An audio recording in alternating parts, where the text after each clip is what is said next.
Hi friends, welcome to Gold Kitchen. இன்றைக்கி நம்ம பார்க்குறது ஒரு ரெசிபி. ஸோ இந்த ரெசிபி வந்து ரொம்ப டேஸ்டியராக வந்திருக்கு. அது நேரம் ரொம்ப கலர்ஃபுல்லாகவும் வந்திருக்கு. இதுவரை நான் பண்ணியிருக்கிறதுல இந்த தடவை தான் இவ்வளோ கலர்ஃபுல்லாக வந்திருக்கு. ஸோ முட்டை பொடி மாஸ் எப்படி பண்ணுறதுங்கிறத நம்ம இப்போ பார்க்க போகிறோம். ஸோ ஃபஸ்ட்டில் வந்து தேவையான பொருட்கள் என்னென்னங்கிறத நம்ம வந்து ஃபஸ்ட்டு பார்த்துடலாம். ஒரு 4 முட்டை எடுத்துக்கோங்க. சின்னதாக நறுக்கின வெங்காயம், சின்னதாக நறுக்கின தக்காளி, கொத்தமல்லி இலை சின்னதாக கட் பண்ணி வச்சுக்கோங்க. அடுத்தால வந்து பச்சை மிளகாய் ஒரு 4 மிளகாய் எடுத்துங்க. கொஞ்சம் கருவேப்பிலை, கொஞ்சம் ஜீரகம், கொஞ்சம் கடுகு, கொஞ்சம் மஞ்சத்தூள், அது தேவையான அளவுக்கு உப்பும் எடுத்துங்க. இப்போ ஒரு நான்ஸ்டிக் தவா எடுத்துக்கோங்க. அந்த நான்ஸ்டிக் தவாவில் ஒரு 3 டீஸ்பூன் எண்ணெய் விட்டுருங்க. நான் வந்து தேங்காய் எண்ணெய் எடுத்துருக்கேன். நீங்கள் வந்து குக்கிங் ஆயில் எது வேணாலும் எடுத்துக்கலாம்.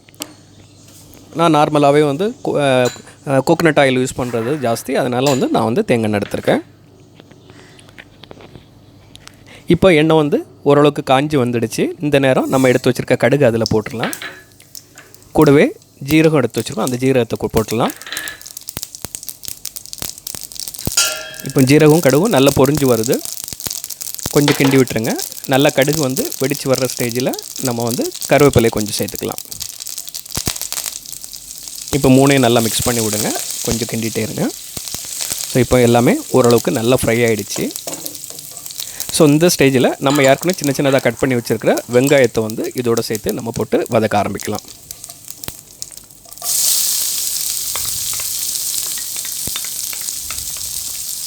வெங்காயத்தை முடிஞ்ச அளவுக்கு சின்னதாக கட் பண்ணி ஈவனாக கட் பண்ணிக்கோங்க.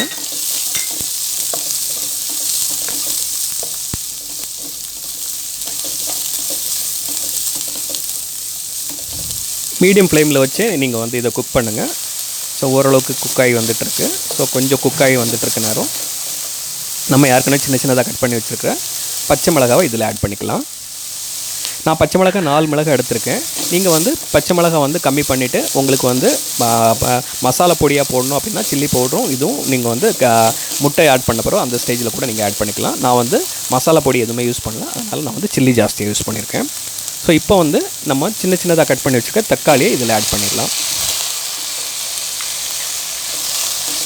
3ஐயும் போட்டு நல்லா கிண்டி விட்டு வதக்குங்க. கொஞ்ச நேரம் வதங்கட்டும்.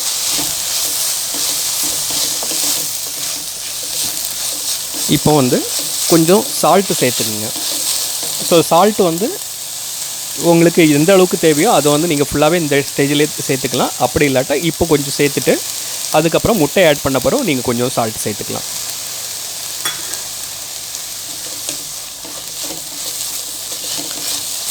சால்ட்டு சேர்த்துட்டிங்க அப்படின்னா உங்களுக்கு தக்காளி வந்து வதங்குறது வந்து ஈஸியாக இருக்கும்.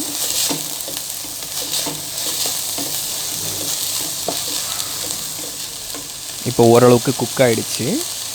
ஒரு ஆஃப் அளவுக்கு குக் ஆனோடனே மஞ்சத்தூளை வந்து இதோட நீங்கள் சேர்த்துருங்க. ஸோ மறுபடி போட்டு மஞ்சளை போட்டு நல்லா மிக்ஸ் பண்ணி விட்டுக்கலாம்.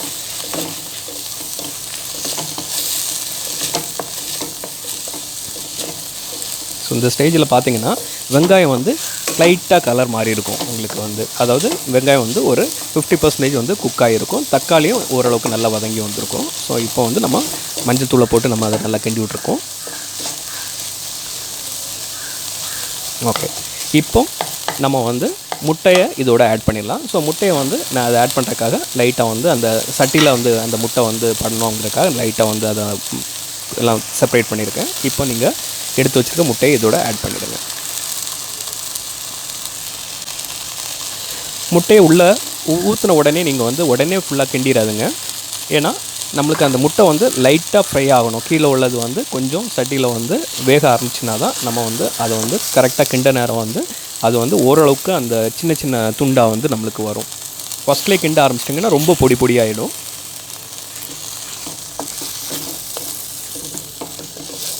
ஸோ இப்போவும் மீடியம் ஃப்ளேம்லேயே வச்சு நீங்கள் வந்து எக்கை வந்து இது பண்ணுங்கள். ஏன்னா மீடியம் ஃப்ளேமில் வச்சு பண்ண நேரம் வந்து உங்களுக்கு வந்து அந்த பொடி மாஸ் அந்த இது வந்து ரொம்ப கரெக்டாக வரும். ரொம்ப ஹை ஃப்ளேமில் வச்சு இது பண்ணிங்கன்னா ஃபாஸ்ட்டாக வந்து எக்கு குக் ஆகிடும். அதே போல் வந்து வெங்காயத்தோட கலரும் வந்து ரொம்ப டார்க் ஆகிடும். ஸோ மீடியம் ஃப்ளேமில் வச்சு பண்ண நேரம் வந்து உங்களுக்கு வந்து நல்ல கலர் கிடைக்கும். ஏன்னா நான் முக்கியமாக இந்த இதில் வந்து நான் எக்ஸ்பீரியன்ஸ் பண்ணது என்னென்னா, மீடியம் ஃப்ளேமில் வச்சு பண்ண நேரம் நம்மளுக்கு வந்து அந்த நம்ம கலராக என்னென்ன வெஜிடபிள்ஸ் அந்த இதில் ஆட் பண்ணாரோ அந்த வெஜிடபிள்ஸோட கலர் வந்து ஓரளவுக்கு அப்படியே நம்மளுக்கு கிடைக்கும். இப்போ பார்த்தீங்கன்னா ஓரளவுக்கு நல்லா குக் ஆகிடுச்சு. சின்னதாக பார்த்தீங்கன்னா உங்களுக்கு வந்து இதாகிடுச்சு சுற்றி. ஸோ சட்டியில் எல்லா இடமும் சுற்றி இருக்கிறது வந்து கீழே இருக்கிறது எல்லாமே நல்லா வந்து கிண்டி விட்டுருங்க. ஸோ உங்களுக்கே பார்க்குறதுக்கு வந்து ரொம்ப கலர்ஃபுல்லாக இருக்கும். பார்த்த உடனே நம்மளுக்கு இப்போ சாப்பிடணும் போல தோணுது. நல்லாவே வந்திருக்கு, நல்லா குக் ஆகிடுச்சு. ஸோ இப்போ வந்து நம்ம சின்னதாக கட் பண்ணி வச்சுருக்கிற மல்லி இலையை வந்து மேலே போட்டு கிண்டிடலாம். ஸோ இப்போ வந்து உங்களுக்கு நல்ல ஒரு கலர்ஃபுல்லான ஒரு காம்பினேஷன் கிடச்சிரும். ப்ளஸ் அந்த மல்லித்தலை போடுறதுனால நல்ல ஸ்மெல்லும் கிடைக்கும். ஸோ இந்த ஸ்டேஜில் உங்களுக்கு வந்து நீங்கள் வந்து தேவைப்பட்டுச்சுன்னா லைட்டாக சால்ட் ஆட் பண்ணிங்க. தேவை இல்லை அப்படின்னா விட்டுடலாம். நம்ம வந்து இந்த ஸ்டேஜ் இது இப்போ கிண்ணப்புறம் நம்ம வந்து தேவையான அளவுக்கு பெப்பர் தூளை வந்து நம்ம இதில் ஆட் பண்ணிடலாம். நான் பெப்பர் வந்து ஃபஸ்ட்டில் சொல்ல, நீங்கள் வந்து இதில் வந்து பெப்பரை வந்து இந்த ஸ்டேஜில் ஆட் பண்ணிக்கலாம். ஸோ பார்த்தீங்கன்னா உங்களுக்கு பிடிச்சிருக்கும். ஸோ இந்த ரெசிபி உங்களுக்கு உண்மையிலே நல்லா பிடிச்சிருந்துன்னா ட்ரை பண்ணி பாருங்கள். செஞ்சு பார்த்துட்டு எனக்கு கமெண்ட்டில் சொல்லுங்கள். நம்ம சேனல் இதுவரை சப்ஸ்கிரைப் பண்ணலன்னா சப்ஸ்கிரைப் பண்ணிங்க. ரொம்ப நன்றி.